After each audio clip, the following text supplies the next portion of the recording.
All sorts of terms are used for this. Undocumented workers is apparently the PC form of identification.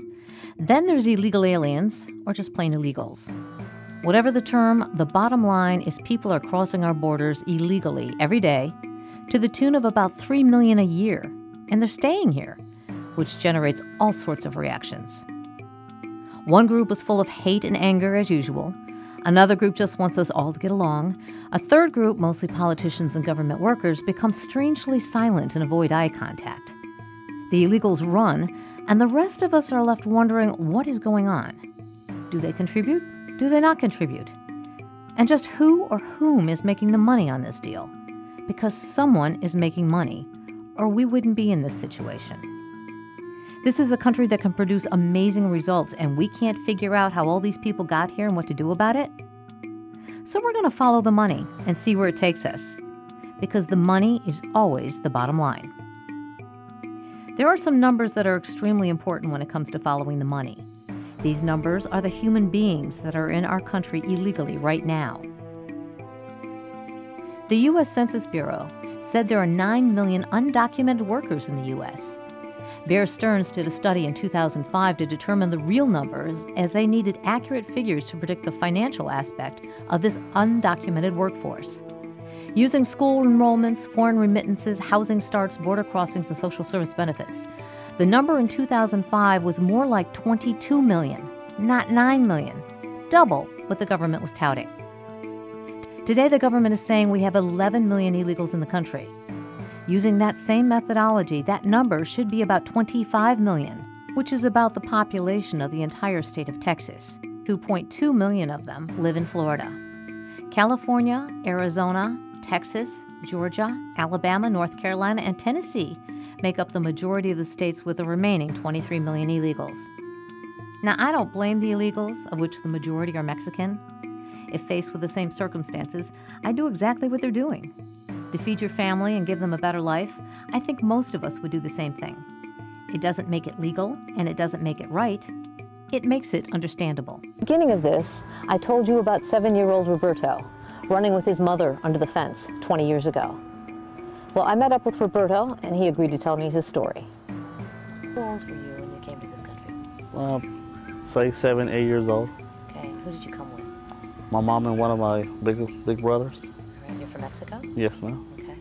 Okay. We're going somewhere else. I don't know where we're going. Okay. Did you have friends where you lived? Oh, yeah. Did she tell you to say goodbye to them? No, because she told me like a night, and then when we woke up, we're just getting in the bus coming this way. It's the border, right? Right. And then what happens? And then when there was a coyote with us, then she's like, there's a fence right there. Just go underneath the fence. It's going to be like a cut there already for y'all. Just crawl through there. There's going to be another coyote waiting for y'all at the other side of the United States. How many people were going under the fence? About, I don't know, I'm going to say maybe 10 to 15 people. To do it at night, because it'd be hard for the border patrols to see people at night. Right. You know, it was like in 1990, that was a long time ago now. Right. So you got 15 or 20 people crawling under the fence, and you're 7. And you have your suitcase, and you're crawling under this fence. Yeah. No, I don't know what we're doing. I mean, just cutting under the fence. I don't know what was going on, really. Okay. Van, like one of those big white vans. Cargo van? Yeah, okay. Like work van, something like that, with no seats or nothing like that. Everybody was just, like we were like sardines inside that van. Oh, wow. And how long were you in the van for? About say 8 hours, 6 hours, something like that. You got to stop?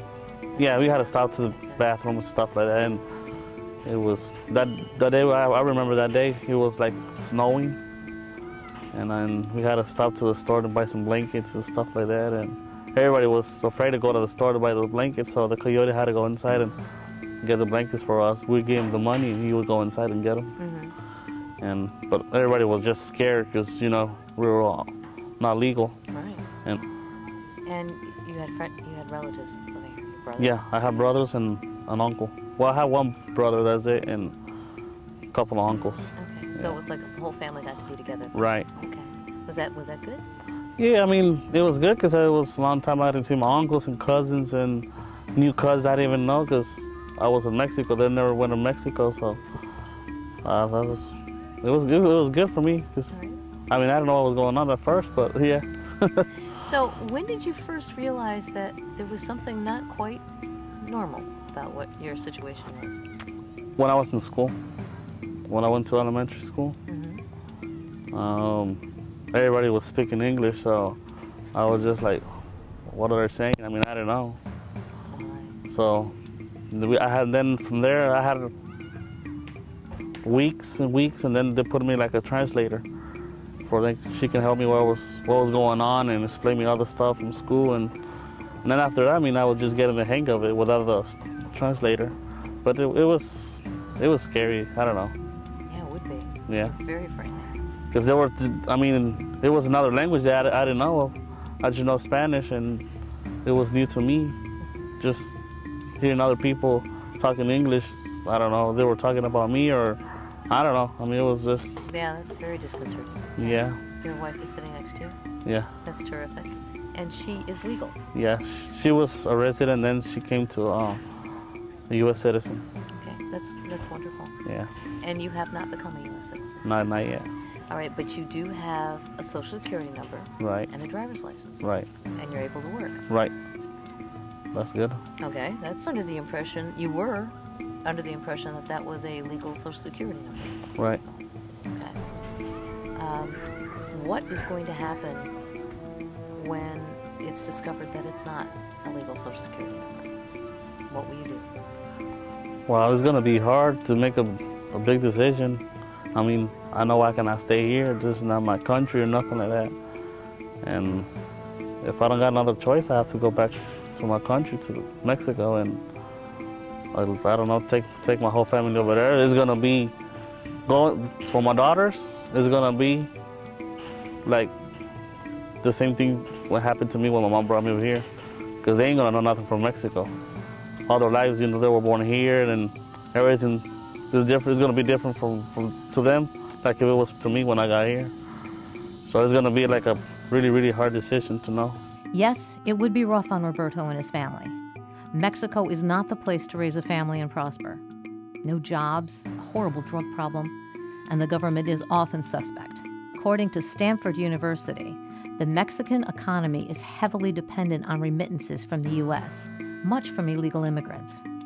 Remittances of money from the U.S. to Mexico reached a new record of $2.7 billion in the first quarter of 2003. That was 9 years ago. Today, it's estimated at over $12 billion per year, and those remittances from illegals in the U.S. are now 2% of the gross domestic product, second only to oil exports from Mexico. So why would a government that's receiving so much income want to stop this? They wouldn't. So there's your first source of profit making. Let's move on to the second. Roberto said he had a driver's license and a Social Security card. Using the falsified Social Security, he was able to get a job where money is taken out of his paycheck for taxes, income, Medicare, Social Security. His employer matches those funds, so Roberto is contributing. Let's see how that looks on paper. Roberto makes minimum wages, so his weekly paycheck without overtime is about $300 or $15,480 per year. Taxes deducted from his salary come to $1,102 per year, and then his employer matches that for another $1,102, so the total is $2,386 paid to our government as Social Security. Yes, he also pays income taxes because the IRS has been kind enough to give our undocumented worker a special tax number. Last year, Roberto got a tax refund. Because Roberto was only making a little over $15,000 a year and considered under the poverty line, and he has 3 small children living at home that were born in this country, the family is eligible for food stamps, now called SNAP, and Medicaid. The people at the Florida Department of Children and Families were kind enough to assist me in figuring out just what Roberto might be eligible for as food stamps and Medicaid. Roberto's household is eligible for food and cash assistance for $9,440 per year and $7,770 per year in Medicaid. The cost of 3 of his children in school, $8,735 per student per year, Roberto is receiving $43,426 per year in taxpayer dollars.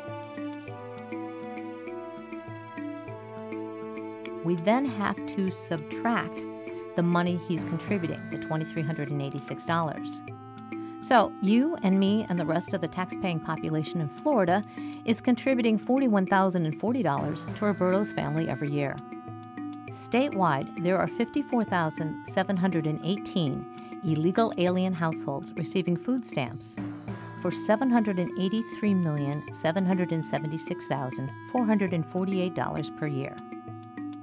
There are 82,992 illegal aliens receiving Medicaid in Florida for a yearly cost of $1.26 billion. And there are about 600,000 Hispanic students enrolled in Florida. About half of them are thought to be from illegal households.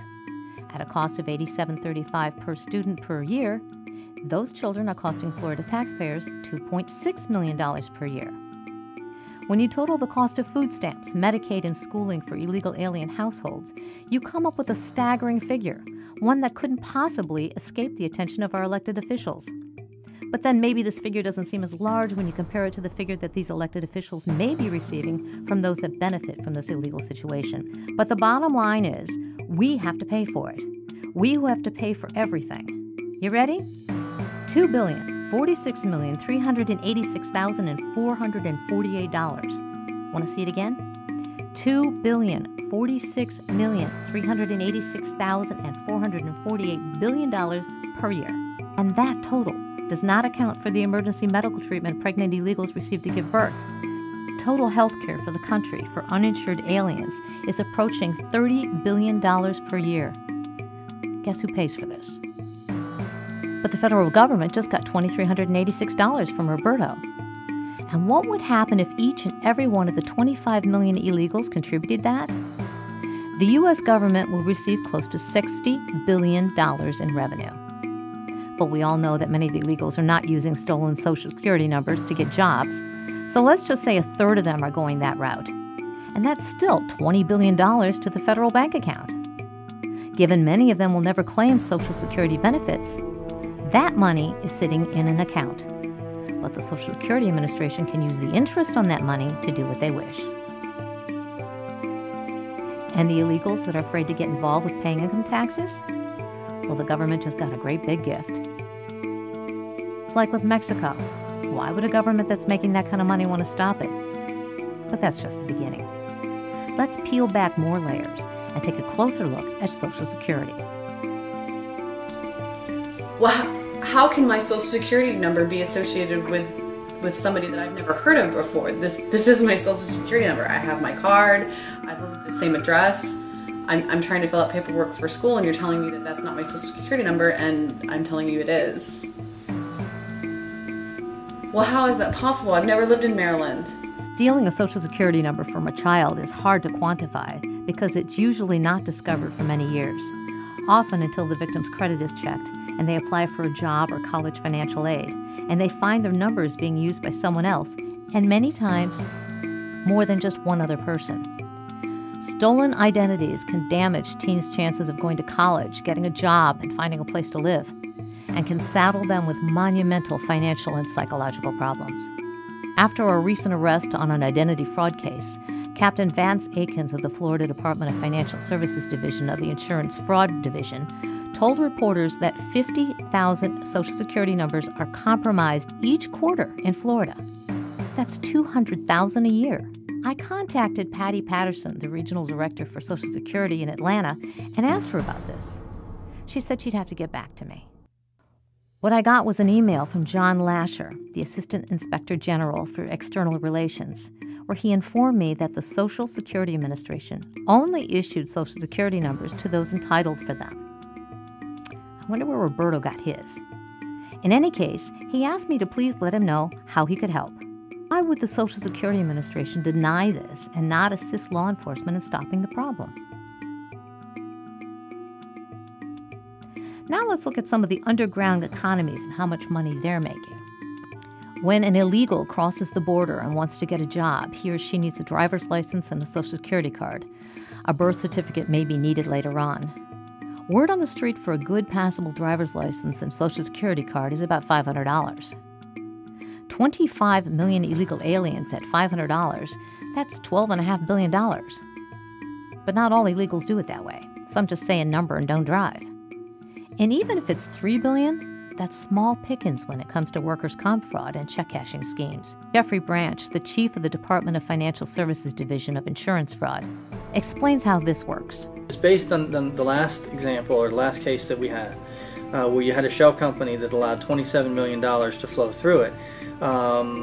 You can imagine what the various payroll taxes and unemployment compensation tax, workers' compensation premiums, things like that, that were never assessed anything on those monies. If you read the grand jury report, you'll notice that there was a compilation of currency transaction reports which were put together over, I think it was an 18-month or 2-year period. And those currency transaction reports were filed on companies that we had identified as being shell companies. And the dollar amount approached $1 billion in currency transaction reports that were in the names of 10 individuals who we knew were affiliated or associated with shell companies. If you just start talking about a 20% workers' compensation premium, you're talking $200 million in insurance premiums that weren't collected, which of course all of which is taxed. Premiums that are billed are taxed. You have unemployment compensation tax that was never paid on any of that. You have federal payroll taxes which were never paid on any of that. And of course no income tax was paid on any of the individuals who received any of those monies, because it was never, the shell companies never reported any income, because none of that money ever went into those bank accounts. It just went through those shell companies and back out on the street. That was just 10 people who were caught stealing over $1 billion. Money where no payroll taxes were paid, no insurance premiums were paid, no money going into the collective coffer, so more burden is placed on Florida taxpayers. And speaking of payroll taxes, who do you think these crooks hired? Skilled U.S. laborers or even unskilled U.S. laborers? Not likely. With a pool of over 2 million illegal aliens who would work for next to nothing and keep their mouths shut, who do you think they'd hire? Add those lost wages to the mix, and you've got more than a couple of $1 billion. And adding insult to injury, what happens to the U.S. businessman who has the legitimate roofing or drywall company? He just got underbid again. After a while, he's out of business. Let's take a little closer look at some of these subcontractors. Subcontractors in the agriculture and hospitality industries are a relatively new phenomenon. In the not-too-distant past, the agriculture and hospitality businesses would hire illegals directly. But that started getting a little messy, and the thought of legal problems cutting into their bottom line made the new subcontracting entrepreneur an instant hit. Businesses could still use its super cheap labor force and not have to worry about lawsuits and fines and messy details like abhorrent living and health conditions. The subcontractor will have an agreement with the hotel, restaurant, or farm to provide labor at a set amount. The farmer wanted his fields sprayed and agreed to pay the subcontractor $7 an acre. That sub would get his crew together and pay them $1.50 per acre, pocketing the difference. The crew were either new arrivals or actively recruited from Mexico with all sorts of promises. 15 to 18 men living in a single wide receiving pay after the boss takes his deductions. This is a miserable existence. For some of the best eye-opening factual information on this, pick up Tomato Land by Barry Estabrook. Yes, slavery is alive and well here in Florida. But having a subcontractor provide cheap labor, big business doesn't have to pay minimum wage, any insurance or payroll taxes, and they get to keep the big profits. Look at the numbers. 2.2 million illegal immigrants in Florida now. Let's just take half of them. And even though they're 2.2 are here to work, but for example purposes, let's take 1.1 million. If they were to receive minimum wage and taxes taken out of their paycheck, each of them would be contributing $1,102. And big business would also be doing that. But they're not. So big business just got a $1.2 billion birthday present. No wonder the state hasn't passed E-Verify, which is an electronic database which is used to determine if the Social Security number being offered for employment is legitimate. However, a number of employers find the system to be too helpful, exposing the fact that their employees are in the country illegally or holding visas that do not permit them to work. E-Verify has come before the Florida Senate a couple of times, and each and every time, it's failed. With their ill-gotten goods, big ag and hospitality can peddle a lot of influence and attempt to get their way. So far, they've been pretty successful. And you get to pay for it. But there are some level heads in the state that think E-Verify would be a good thing. Yeah, I think it's a good idea. Okay, why? Well, there's obviously we have a problem with illegal immigration. I don't think there's that much of a problem with legal immigration, but illegal problems with illegal immigration continue to build and build. It could be the fiscal doom, if it's not already doomed, of our economy. I don't know if you've seen the long-term trends of more and more illegals that will qualify for benefits. I think E-Verify will be part of the solution. You know, my understanding is that 2 years ago E-Verify was not very reliable. There was a lot of errors in the system, but I understand that today the system is pretty reliable. So I believe that it could be part of the solution, but we have to be very careful. You cannot implement E-Verify without implementing some other change in the legislation, and that's where I think we need to be very careful. Our state senators who do not pass this in the last session, I have my favorites, starting with the largest district in the state, with the largest senator to represent it. Larcinia Bullard of the 39th District. Senator Bullard apparently has health issues. She cannot give interviews, and she cannot and did not vote on the E-Verify issue last session. Her staff informed me that she's not well enough to grant interviews or vote on important legislation. I asked if she had a proxy who could do the job for her. The answer? No. Then there's J.D. Alexander, who's been a senator for 10 years. Just before the vote last session on E-Verify, Alexander, a Republican from Lake Wales, had this to say, quote, "You can't get anybody to come and do this stuff, folks. It's the same thing, whether it's construction or it's hotels. Americans don't want to do it." Close quote. Alexander noted to reporters that he's short about 100 people to pick his blueberry crop. He's currently facing a lawsuit from 2 farm workers who say he violated federal law by firing American citizens and green card holders and replacing them with guest workers. In 25 years, we still haven't come to a firm conclusion about the aliens crossing our borders illegally. We keep saying the same things over and over again. The insanity quote comes to mind. 25 years and we're still talking about this? The only answer I could come up with is this. Who benefits the most by this situation? It's not really the illegal alien. Most are in the poverty level here, even though it's considerably better than being in Mexico. They are subject to the whim of their employer. Sometimes they get paid, sometimes they don't, sometimes they're treated well, and sometimes they're not. But they can't do anything about it because they're illegal, just like indentured servants and the slaves 150 years ago. It's definitely not us taxpayers. As we've seen, we are contributing billions of dollars to assist our illegal brethren, which isn't bad enough, but then you have a state governor and senate that are committed to cutting jobs, benefits, and services to those same taxpayers, us. That feels like double jeopardy to me. So if it's not the illegals and it's not us, who's making the money? Who's pulling the strings for the past 25 years? The most logical conclusion could only be those in business that hire the illegals. The aliens wouldn't be in this country if there weren't any jobs. That's why they're here.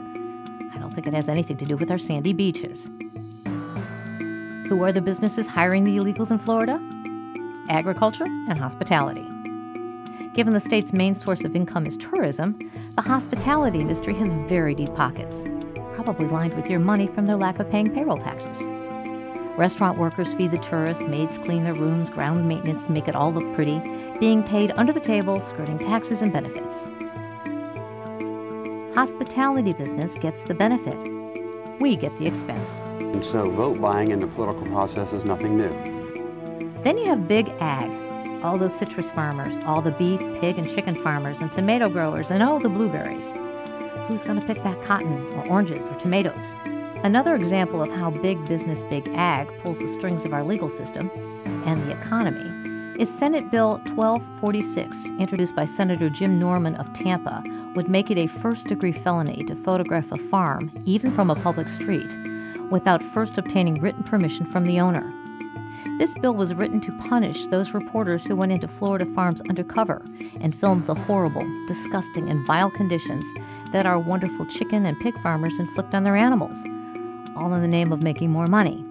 That makes perfect sense. Call up your friendly senator and have him punish the person pointing out the illegal action. And who benefits from all this criminal activity? Not you and me. Oh, I know. If we don't have the Mexicans, the food will rot and the prices will go up. There are some very reputable agricultural businesses that employ workers, pay them more than minimum wage. They have health benefits and vacation time, nice places. With unemployment in the state at over 10%, why is it that U.S. citizens are not going for these jobs? Politicians said Americans are lazy. They make more money sitting on their asses getting unemployment benefits from the government than working for it.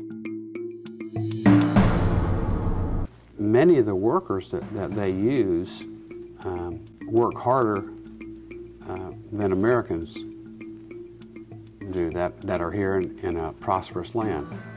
And the social safety net in this country is fairly good. And so let's suppose there's an opportunity out there for somebody to earn $1,000 a month. It's not a high standard of living, obviously, and probably if two people just earned $1,000 a month, it'd still probably almost be a poverty level in this state. But let's suppose they did. They were offered this job, but if they didn't work, they could get a $5,000 tax credit for not paying any taxes. They would get $5,000 cash back credit for not making enough to pay taxes, and the other social programs that are available would add up to be significant, with subsidized rent and food stamps and health care and so on and so forth. And so the question is, do they want to go work hard to earn this money, or would they rather stay home and have about the same standard of living?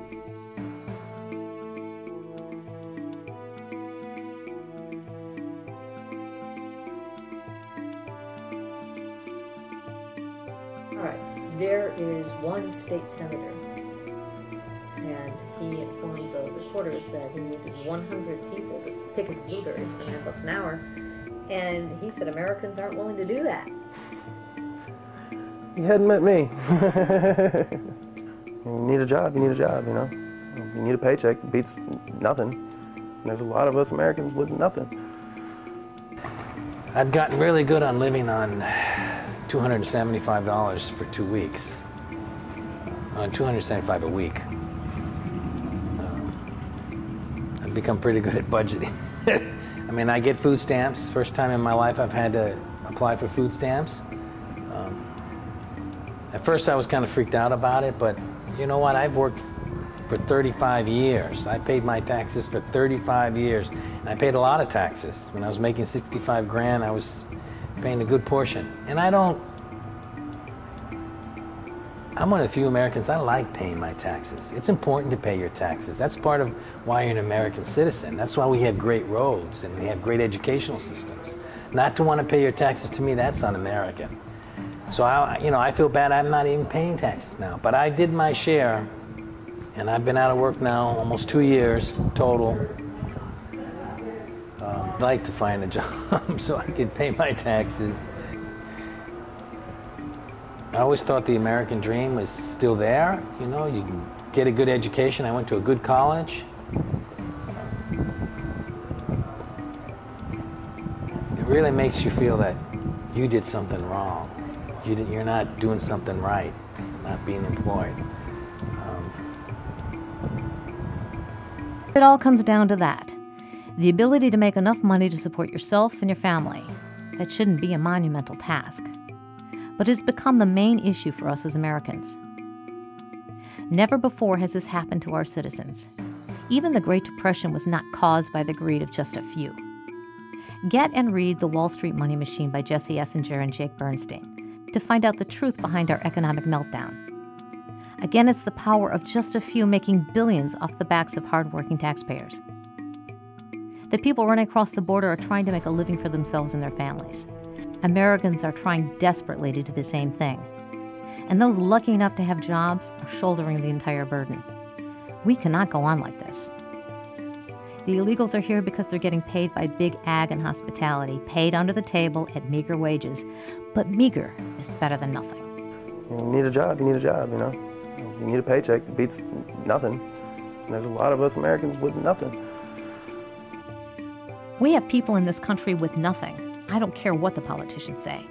The men and women I've spoken with want jobs. They will pick your blueberries. They will clean your rooms. They need to feed their families.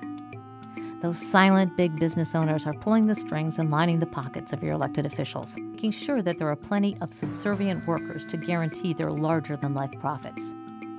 Remember, in Florida, over $2 billion a year go to illegal food stamps, Medicaid, and education. Those are taxpayer dollars, your dollars. As a state, we could do a lot with $2 billion. We could rehire teachers for one, create jobs for another. This is not about going after illegal aliens. They are but just a single step away from the rest of us. This is about taking back our country, doing what's right for our neighbors and our communities, putting our elected officials on notice. We have to help each other first, and that starts with making those businesses that hurt us stop, and stop now. The Florida Senate needs to pass E-Verify with an equitable guest worker program. With the money saved by doing so, we can give our friends and neighbors jobs so they can feed their families and keep a roof over their heads. This greed and corruption has got to go. The slave trade has got to end. The inequality must stop when we have our friends in so much pain. Vote. Call. Write. Yell. Make a difference. You can make a difference. Each and every one of us can make a difference. Now.